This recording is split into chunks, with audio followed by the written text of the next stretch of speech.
We're back in action, baby. Boom Breakdown coming full-fledged. We got like a half a boomachino here. A little something, Keep the party going strong. We're talking about UFC Uruguay coming up this Saturday. Shevchenko versus Gorilla. Liz Carmouche.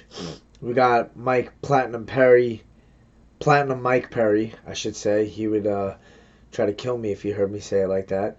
But we got Platinum Mike Perry fighting Vincent St. Luque, who's a savage striker. Good big fight in the welterweight division right there. And we got some news. Frankie Edgar comes out, says he's moving down to 135, which is really exciting for my division. Really interested to see who they match him up with first. I imagine they're going to go with somebody in the top five, being, his resume at 145 and being a former champ at 155. So, but mixing up the 135 division, man, is as hot as it could ever be. Faber coming back. Now we got Frankie Edgar moving down. So, really exciting things. I'll talk a little bit about who I think they might match him up with. And then also the UFC books Zabit Magomed Sharipov versus Calvin Kattar as a co-main event in Boston. That fight is amazing.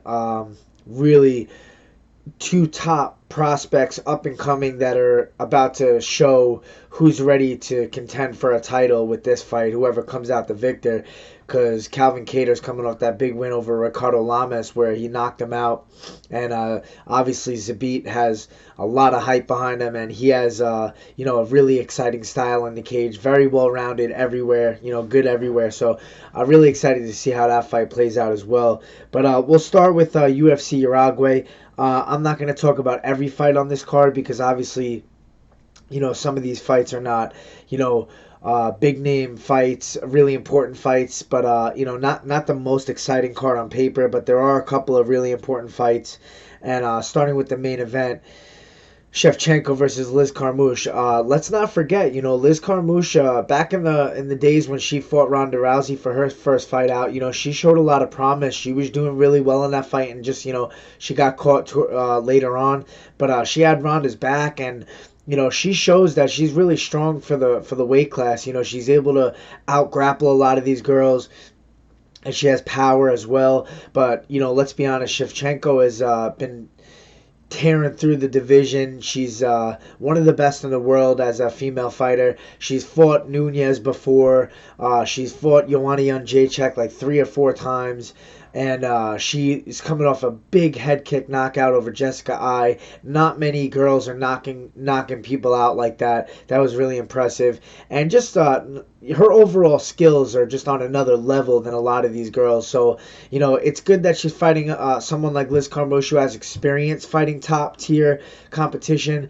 Someone who has, a really good chin. Someone who has power, strength, and brings kind of everything to the table. I feel like that's something that we need to see as far as competition goes with Shevchenko. We don't want to see people in there that are kind of gray, don't really have the skills and the experience to even put up somewhat of a challenge against her. We don't want to see people getting hurt in there, mismatches, stuff like that. So, I'm excited to see what Liz Carmouche could do in there. Obviously, I would lean towards Shevchenko. I think she'll get the job done. I don't know if she'll get a finish against Carmouche, but let's not count her out. Carmouche is a big underdog in this fight, but I believe she has a potential chance. If she could put her hands on Shevchenko early, really close the distance, push her up against the cage, make it a dirty fight as far as grappling goes, she could really, shock the world and tire out Shevchenko and make her work. But in my opinion, watching Shevchenko fight in the past, she has really good clinch game. She's able to negate any, grappling offense from opponents that are trying to kind of pin her up against the cage and try to take her down and wrestle her, because not many girls want to deal with her striking. She has another level of Muay Thai in there. She's really fast. She's quick with the hands, with the kicks. She sets things up really well. She's active. But I think if Carmouche is going to have any kind of chance in this fight, she's got to pressure early, kind of make it a fight, kind of make it like a Colby Covington style fight where she's just moving forward. She's using a lot of volume, but she's mixing up strikes to takedowns, and she just keeps that pressure on the whole time.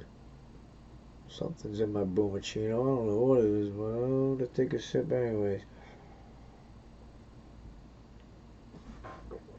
Something weird's in there, but hey, it looks green. Everything good is green, right? Everything green is good. Either way. So, if I'm going to make a quick pick, quick prediction, I'm going to go with Valentina Shevchenko. 5-round fight. I believe she can get the job done later on in the 4th round. I think Carmouche is tough enough to stick it out to the later rounds, but I do think that Shevchenko could get a finish in this fight. I'm leaning more towards decision, but if Shevchenko gets a finish, I believe it'll be like the 4th or the 5th round. She will be able to pick Liz apart and kind of get a TKO finish, something along those lines. So I'm going Shevchenko. Vincent Luque versus Mike Perry. Mike Perry, obviously devastating power, really strong guy for the weight class. Both of these guys are different styles. You know, St. Luque is more of a tactician on the feet. He picks his shots, really good defensively with slipping and parrying punches. Mike Perry is strong in the clinch, has good Muay Thai, good elbows and knees, throws a lot of hooks, a lot of big power shots. He mixes it up well. But I think, you know, the cardio might be a factor in this fight. You know, St. Luque has been able to finish fights later on in rounds, you know, in fights like the fight against Barberena where it was kind of back and forth. Barberena was really impressive. I thought people thought maybe he'd get put away a lot easier, but you know, he was doing really well in that fight against St. Luque and Vincent Luque, and maybe that's a good sign for Perry because he's more of a grinder and a brawler, along, you know, similar style, I would say, more towards Barberena than Vincent Luque, who's more of a technical Muay Thai striker. Haven't seen Vincent Luque on the ground much, but we've seen Perry lose to Donald Cerrone as far as submissions goes. He doesn't have the highest level jiu-jitsu, but he's really strong. He's able to negate a lot of stuff. But I think if you have really high level ground game, you can take Perry there and kind of use that advantage to you. I don't know much about Luque's ground game. I think he's high level guy, but I don't know if he's much of a submission guy. Let's see if he has any submission victories in the UFC. I don't believe so. Looks like he's more of a KO artist, TKO. Yeah, he's pretty much KO'd and TKO'd everybody he's faced in the UFC. So,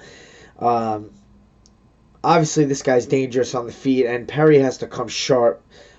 He can't go in there and just brawl a guy like Vincent Luque. You got to be smart, mixing up the takedowns, mixing up the kicks. You know, try to back him up, try to pressure, land those power shots, but don't get too reckless, don't get out of control.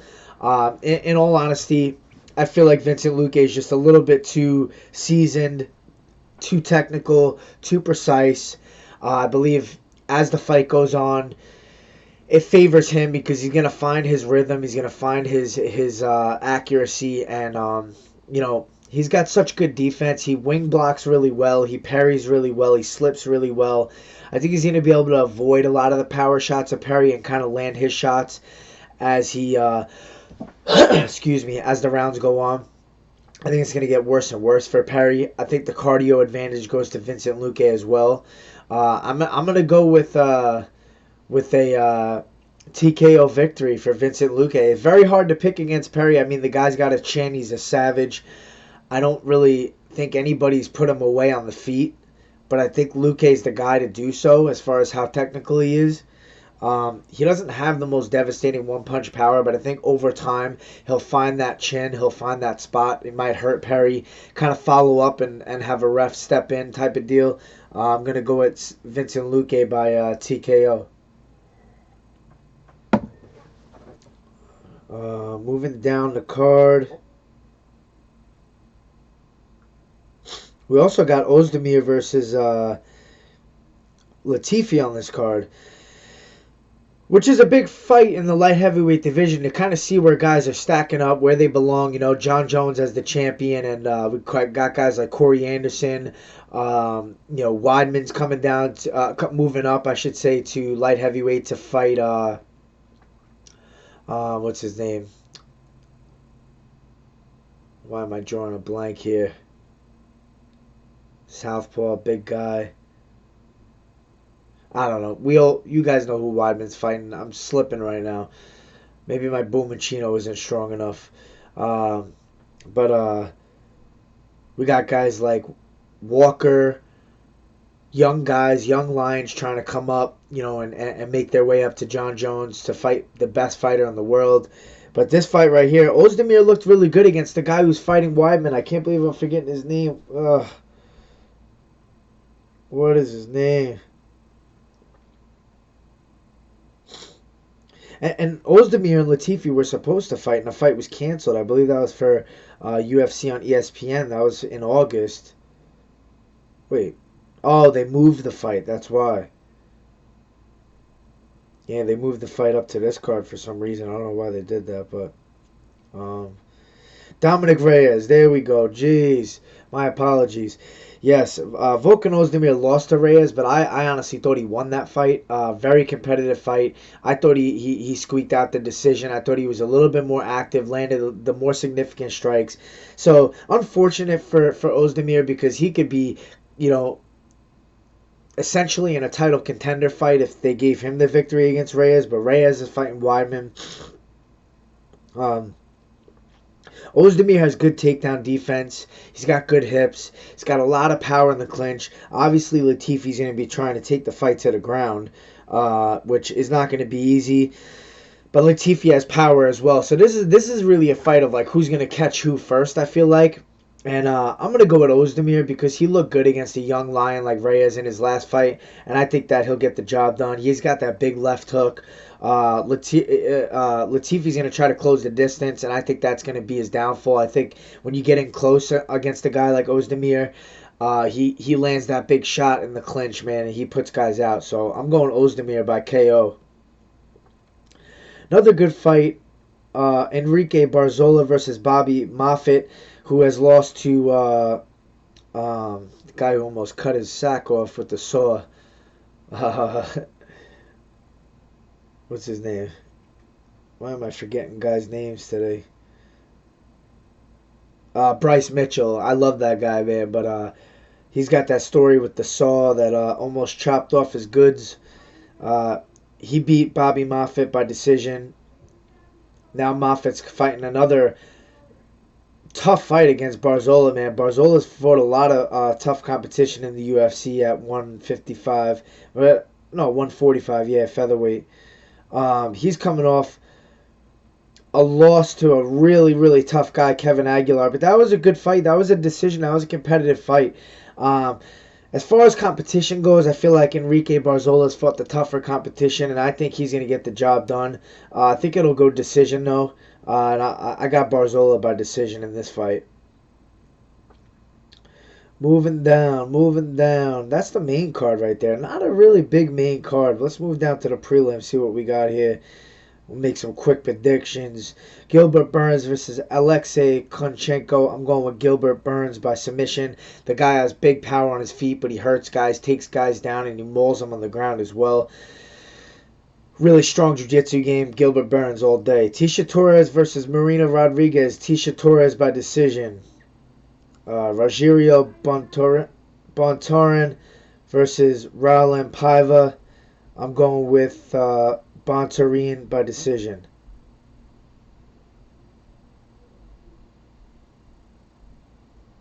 We got Veronica Macedo versus Poliana Viana. I'm going Poliana Viana by decision. Yeah,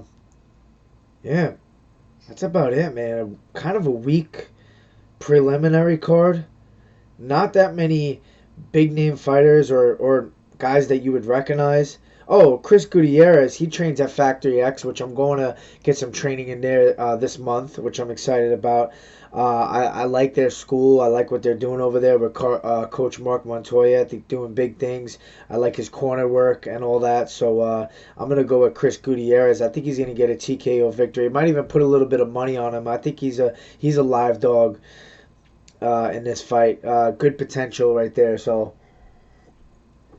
I'm going with Gutierrez, who looks to be big for bantamweight. I think he's going to get the job done. TKO, finish round 2, round 3, something like that. Boom.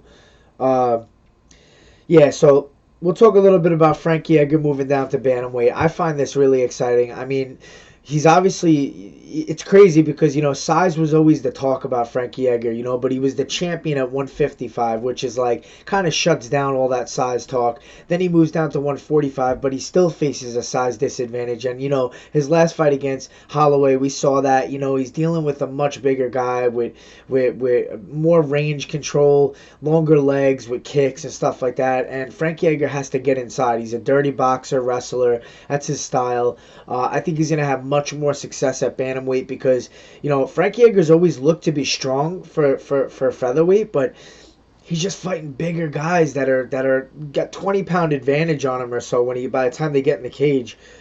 And you just don't want to deal with that, Moving down to bantamweight, he'll be fighting guys a lot closer to his size. Obviously, his coaches know how well he does in training with guys at bantamweight and guys more close to his size. So I think they know something, and I think it's about time that he moves down. Obviously, weight cutting isn't always beneficial for people, but I think in Frankie's case, size-wise and just body frame-wise, it'll be beneficial for him.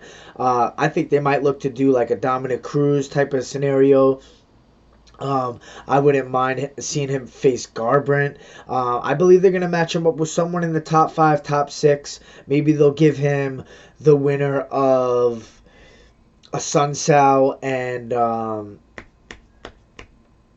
guy who just beat Lineker, Corey Sandhagen, who's really, really impressive prospect, but the division's kind of hung up with the way Cejudo's going. He was injured. He's taking time off. He's got to defend the 125 title. We got Aljamain and Peter Yan right there neck and neck trying to fight for interim titles or see who's the number 1 contender. Sandhagen, if he could finish a Sun Sao, you can make the argument that he's the next guy. But I think that they will try to kind of fit Frankie Edgar in there somewhere. And I think more so the winner of a Sun Sao, Sandhagen, makes more sense as far as, letting the division play out, stuff like that. But nonetheless, really exciting to see Frankie Edgar move down. I can't wait to see who they give him first. It's going to be awesome to see how he looks at 135, which is where a lot of people for years were saying he belongs. So we'll see. Calvin Kattar versus Zabit, man, that's a banging fight right there at 145.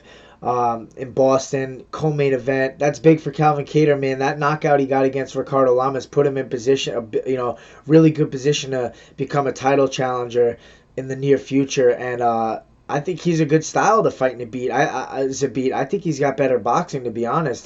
Calvin Kattar's got quick, accurate hands. He's patient in there. He takes his time. He has a lot of experience on the regional scene, and he shows that on the big stage.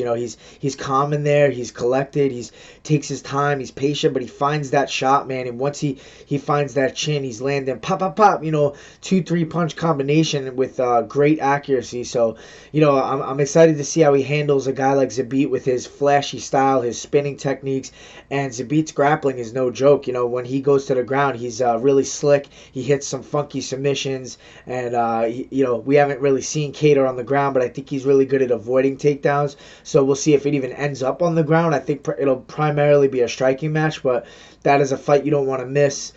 Can't wait to see that one at the TD Garden in Boston in October. We'll get to a couple fan questions and we'll get you out of here nice and quick. We got the brother, Keith Kelleher, back in action.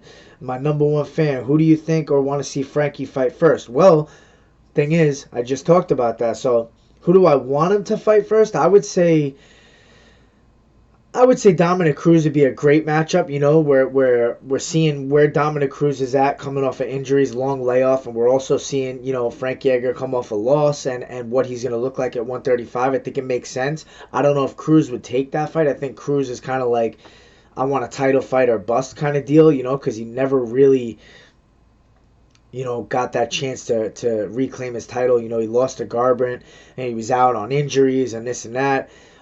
So, yeah, I don't know. I think they might go that route, but they might just put Frankie in there with someone who's active, who's coming off a big win, who kind of gives Frankie that chance to get a win and fight for a title right after that. So, we'll see. From Raging Max on Twitter, do you think Cyborg is telling the truth about not knowing about the fake video her social media team posted about Dana? Who the hell knows, man? I don't. Cyborg's such a sweetheart. I don't think she's putting out the videos like this or really, you know, the one doing it. She's got her boyfriends, her manager, her team behind her. Who knows who's putting this stuff up? But I thought that was a stupid move as far as timing goes when you're trying to negotiate and get what you deserve as far as contracts goes.